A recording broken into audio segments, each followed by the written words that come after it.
Yeah. Analytics off the chain, other channels not the same. Jake and Kyle, you know the name. Headliner Nation, we running the game.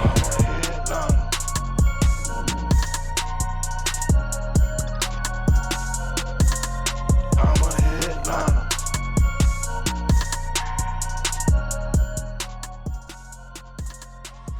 Yo, Headliner Nation, the news that we have been waiting for seemingly seems like forever, right? I mean, it was last year that the Texans basically said, hey, Watson, if you don't want to play, you're not going to play. And then all of these allegations against him and this big, long strain of legal troubles that he had to go through and things finally getting sorted out a couple of weeks ago and still having civil things and this trade and everything around Deshaun Watson for like the last year has just been insanity in terms of, is he getting traded? What's going to happen with his legal problems?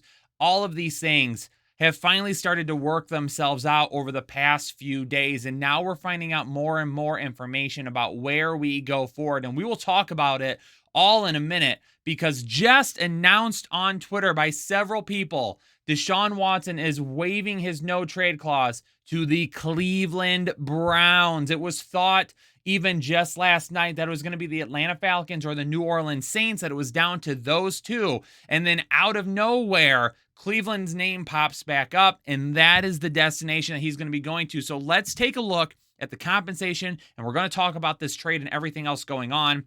Ian Rappaport, Deshaun Watson plans to waive his no-trade clause to the Browns. Sources tell him and Tom Pelissero. Wow. Going to Cleveland. Yes, the Browns. Trade compensation still to be finalized with the Texans, and we'll talk about that in a second. He expects to go to Cleveland. Ian Rappaport then, right after that, Deshaun Watson is getting a new contract from Cleveland, including a fully guaranteed $230 million, the most guaranteed money ever in the NFL. It's $80 million more than the previous record of $150 million.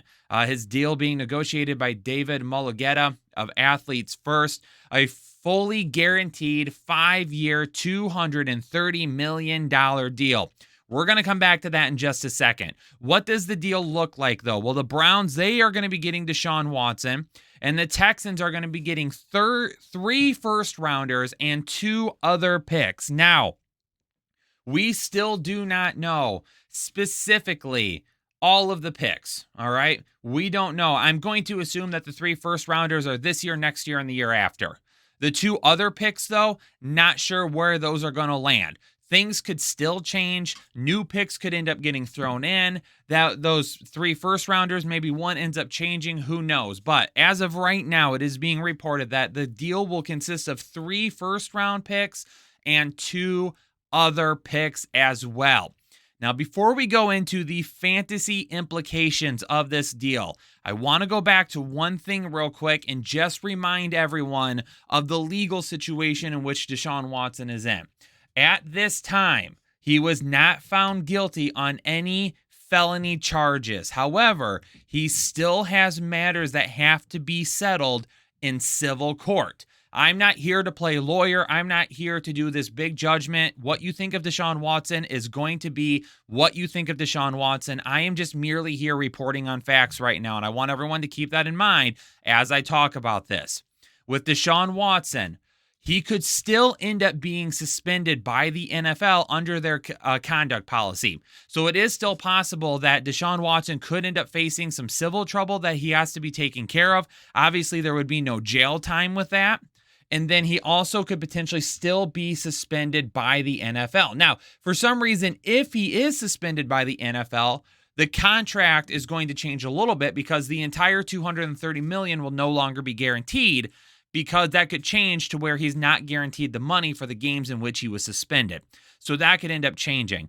Also to keep in mind as we talk about all of this, everything going on right now, is that if he were to be suspended at some point or for the season, I wouldn't say the entire season, but for some certain games in the season, if that were to happen, then we'll have to readjust maybe some of what we think about this team.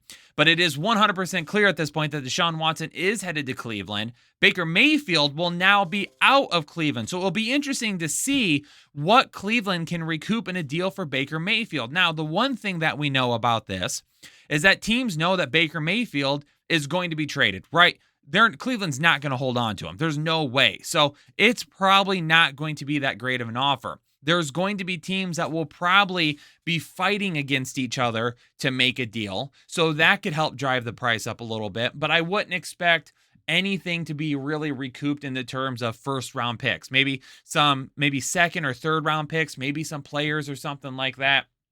But I would not anticipate seeing any type of compensation that's even close to what they gave up for Deshaun Watson. But we'll still have to keep an eye on that, because if there are certain players and things of that nature, that could obviously change things. A little bit on our end as we talk about this and potential landing points for Baker Mayfield at this point. We know that there's different things going on with different clubs. The Indianapolis Colts, The Indianapolis Colts could end up being one. If the Falcons, they're probably heading in with Matt Ryan, but I know some teams have been calling on him. So if Matt Ryan were to move to somebody else, does he move to the Falcons? That could end up happening at that point. The Panthers could come calling about Baker Mayfield. That could end up being a landing spot for him. The Saints now being out of it for Deshaun Watson. Maybe they give a call about Baker Mayfield. Maybe even the Steelers call about Baker Mayfield, which wouldn't probably happen because it would be within the same division. So I highly doubt they would be willing to do that. But it doesn't sound like Baker Mayfield's going back to the Texans. Sounds like the Texans are moving forward with Davis Mills as their quarterback. So that's something that we could see happening. Maybe it pops up where they do end up sending Baker Mayfield, but at this point, I would doubt that. But let's talk about fantasy implications now. Let's talk about what this means. This is absolutely great for the Cleveland Browns in terms of fantasy implications. Now, the one thing that could end up happening is that we do see a little bit less of a workload for Nick Chubb. Is it going to hurt him, though? I'm going to say no, because he is such a gifted player, and he is so good when you take a look at his numbers per touches and his efficiency, that now that you have a true threat at the quarterback position that people are going to look at and they are going to give more credit to, that could open up some bigger holes for Nick Chubb. Now, we know that Kareem Hunt will still be there as well, so we'll see him in the passing game still. I expect them to be deployed just as much as they were. So Nick Chubb, for me, maybe falls down my rankings a little bit. I will still have him inside the top 10. I will still have him as a guy to target on draft day. I'm not moving away from him in any way, shape, or form, but we know that a lot of his success was attributed to some of the volume that he was getting, but we know some of that volume was hurt by Kareem Hunt anyway. So for me, still in on Nick Chubb, knowing that efficiency could go up, know that goal line touches, touchdowns could go up. Those are all things that could favor Nick Chubb. Just maybe some of that upside that we've seen disappears a little bit if they turn to a team that starts to throw it a little bit more. Amari Cooper. We knew with Baker Mayfield that was going to be an issue. I don't think this is going to be an issue with Deshaun Watson. Amari Cooper being the main guy on that team, for me, screams low-end wide receiver 1, high-end wide receiver 2, depending on whether or not you actually do trust Amari Cooper, all right? He's had Derek Carr. He's had Dak Prescott. What happens with Deshaun Watson, okay? I mean, Deshaun Watson and DeAndre Hopkins just absolutely balled together, right? Do we see the same type of upside from Amari Cooper? Does Amari Cooper become a little bit more steady? We saw him with Dak Prescott absolutely become a little bit more steady with his gameplay over the last couple of years. Does that improve even more with Deshaun Watson now? It is quite possible.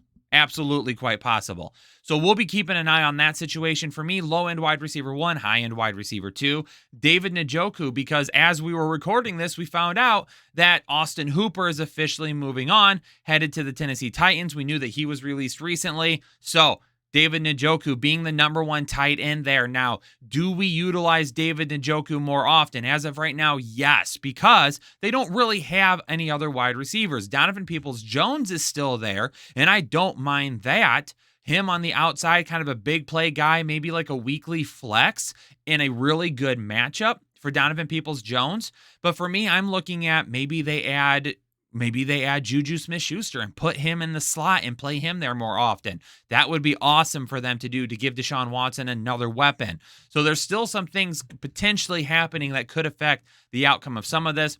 For Kareem Hunt, for me, Kareem Hunt is still a guy I look at as maybe like a low-end RB2, a guy that offers some weekly upside but won't be consistent, especially if this is a Browns team that gets back to playing they did a couple of years ago, where their defense is much better. Their defense can help control games a little bit more, and then at that point, they become more competitive and still rely on Nick Chubb to run the football. So lots going on with this deal, lots of fantasy implications, lots of impact all across the league with just crazy moves and an unexpected NFL offseason that has been just amazing to cover. So with Deshaun Watson in the comments below, I need to know, what do you think about this deal? Are you excited for Deshaun Watson in Cleveland? Fantasy-wise, what do you think happens? Hit the like button if you appreciate the content, and make sure you subscribe here to the Fantasy Headliners and stick around for the rest of the offseason content. But I'm going to get out of here. If there's any other changing news, anything that else that happens with this deal, we'll make sure to update it in coming videos. So make sure you stick around and catch all that. Peace out. Stay safe. Stay healthy. And I will catch you on the next episode of the Fantasy Headliners. Analytics off the chain, other channels not the same. Jake and Kyle, you know the name. Headliner Nation, we running the game. Y'all stuck on third down. Your content's plain Jane. Headliners on top now. We gonna move and change. Podcast off the rip. Draft guide, so legit. Fantasy world, our game tight. You know we about that Chubb life. Stuck in a rut and you need some motivation. Head to the channel for this Headliner Nation. I'm a headliner.